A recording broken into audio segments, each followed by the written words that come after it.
Karen's scream sliced through the quiet Saturday morning like a siren. Families froze. Kids stopped mid-swing. And there she was, storming across the sunny community park, sunglasses trembling with rage, finger aimed at a black family just trying to enjoy their day. "You! Pack up your things and leave. This park is for residents only," she shouted, her voice echoing across the playground. Marcus wrapped an arm protectively around his daughter, Maya, who clutched her bright yellow soccer ball, the ball Karen suddenly snatched from her tiny hands and hurled aside. Gasps erupted. A toddler started crying.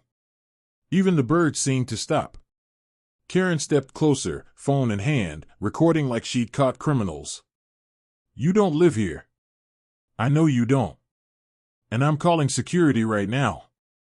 Maya's lip trembled. Lena whispered, "It's okay, baby." But Karen leaned in, snarling. "Not in my neighborhood. You said." "Before we go any further, comment your city or country if you believe every family deserves respect, no matter their color, no matter their zip code. And if you stand with stories where truth wins and power finally gets checked, hit like and subscribe. This channel is better tomorrow's sunrise, and justice is why we're here." Marcus Thompson never wanted trouble. He was the kind of man who greeted every neighbor with a smile, who worked double shifts just to make sure his daughter, Maya, grew up feeling safe, seen, and celebrated.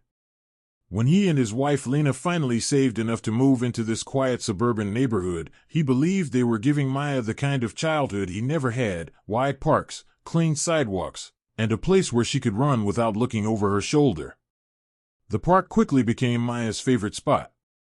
Every afternoon, she'd sprint across the grass with her yellow soccer ball, cheeks glowing, hair bouncing, giggling like the world couldn't touch her.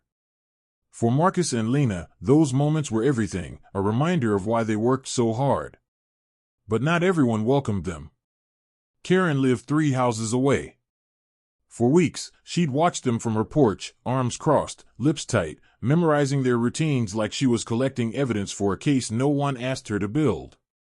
She complained about their car, their guests, even their laughter.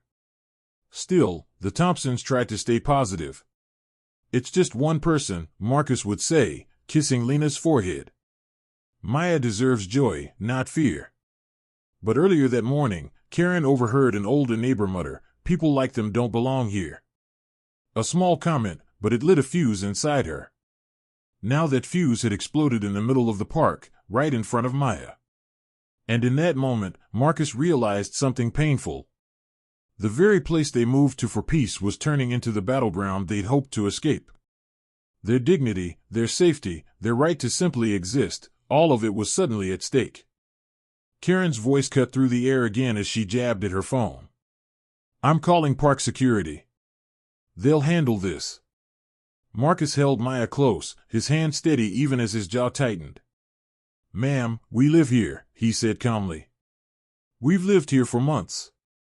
Karen scoffed, loud enough for the gathering crowd to hear. "Sure you do. And I'm the Queen of England. Save the lies." Within minutes, 2 men in matching green shirts, self-appointed HOA security volunteers, marched toward the family. They weren't real security. They weren't trained. They were simply Karen's friends, men who enjoyed the feeling of authority handed to them by a clipboard and a walkie-talkie. The taller one, Jeff, crossed his arms. "We need to see proof of residency. Now." Marcus exhaled slowly. "You can't legally demand that. This is a public park." Jeff's partner stepped forward. "Show us, or we'll have to escort you out." The word escort hung heavy in the air. A few parents pulled their kids closer. Others pressed record on their phones. The energy shifted, from curiosity to unease. Karen circled the Thompsons like a shark that smelled fear. She snapped photos of their faces, their picnic blanket, even their license plate. "You won't get away with this," she said, voice dripping with superiority. "We protect this neighborhood. We keep it safe from trouble." Lena's eyes flashed. "Trouble? We're having a family picnic." Karen tilted her head with a smirk. "Uh-huh. And next you'll say you're planning a barbecue. Then loud music. Then who knows what? Maya whimpered. The sound hit Marcus harder than any insult. Please stop scaring my daughter, he said through clenched teeth. Karen stepped even closer, close enough that Marcus felt her breath. Then leave. It's simple. Tension spike. Karen grabbed a phone from Jeff's hand, pointed it in Marcus's face, and barked. I said leave. For a moment, everything froze. A jogger stopped mid-stride. A mother whispered, "This is too much." Marcus stayed still. Silent. Unshaken. That silence, that controlled dignity, only fueled Karen's rage.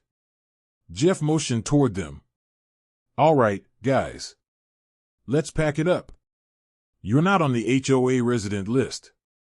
That list is outdated, Lena snapped. We submitted our forms weeks ago. Karen rolled her eyes dramatically. You people always have excuses. A collective gasp rippled through the crowd. Even Jeff shifted uncomfortably. Still, he pressed on. If you refuse to leave, we'll have no choice but to involve the mayor. He personally told us to report suspicious families. Karen nodded eagerly. He did. And I'm calling him right now. Marcus blinked, confused. The mayor? Why would the mayor encourage something like this? Karen dialed with the confidence of someone convinced she owned the world. He'll be here in 5 minutes, she announced, pacing like she was preparing for a televised interview. Phones continued recording. Whispers swirled. A crowd formed a tight ring. This is about respect, someone murmured. No, this is about power, another replied. And deep inside, Marcus felt the familiar burn, the one every black father knows when his family becomes a target. His dignity, his home, his daughter's sense of safety. Everything was now on the line. And Karen stood in the center of the park like she'd already won. 5 long, heated minutes crawled by. Karen paced back and forth like she was directing a crime scene, rehearsing the speech she'd give the mayor about removing problem families. Jeff and his partner straightened their shirts, preparing to look official when he arrived. Then, the sound of a vehicle pulling up. A sleek black SUV rolled to a stop at the edge of the park.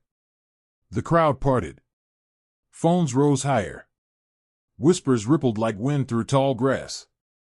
Karen smirked and strutted forward. There he is, she said triumphantly.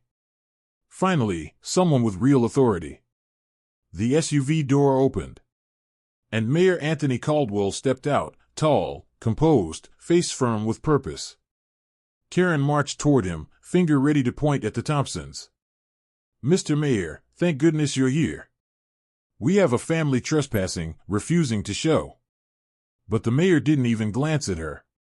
He walked straight past Karen. Straight past the HOA men. Straight toward Marcus. The crowd fell silent. Then the mayor's face broke into a wide, warm smile. Marcus, he said, pulling him into a tight embrace. You should have told me you were coming by today. Karen's jaw unhinged. Jeff blinked like he'd misheard. Lena covered her mouth, stunned. The mayor knelt and scooped Maya into his arms. Well, hey there, sunshine, he said, kissing her cheek. Your uncle missed you. A collective gasp rippled through the park. Karen staggered backward. What, uncle? She stuttered. Wait. This is your family? Mayor Caldwell finally turned to her, eyes sharp. You tried to ban my family from a public park? Karen's face drained of color. And you, he said to Jeff, demanded private citizens show residency papers? In my town? Jeff swallowed hard. The mayor raised his voice for the entire crowd. Let me make this perfectly clear. The HOA has zero authority over public spaces. Zero. Karen's humiliation was complete. And the power she'd clutched so tightly? Shattered in seconds. Karen stood frozen, the weight of her own actions collapsing around her as the mayor stepped forward, commanding the park with a calm but unmistakable authority. From this moment, he announced, any resident targeted, harassed, or profiled in this community will have direct access to my office. This is not who we are. Not in my town. Applause broke out, slow at first, then rising into a wave of support that surrounded the Thompson family like a shield. Parents approached with apologies. Teenagers fist-bumped Marcus. One mother knelt beside Maya and handed back her yellow soccer ball with a gentle smile. Karen, red-faced and shaking, could only watch as the mayor signed an order removing her from all HOA influence pending investigation. And Maya? She ran across the field again, laughing, kicking her ball, sunlight catching her smile. No fear. No hesitation. Just freedom. Marcus wrapped an arm around Lena as they watched their daughter reclaim her joy. Because in the end, justice didn't whisper. It walked into the park, stood tall, and spoke louder than hate ever could.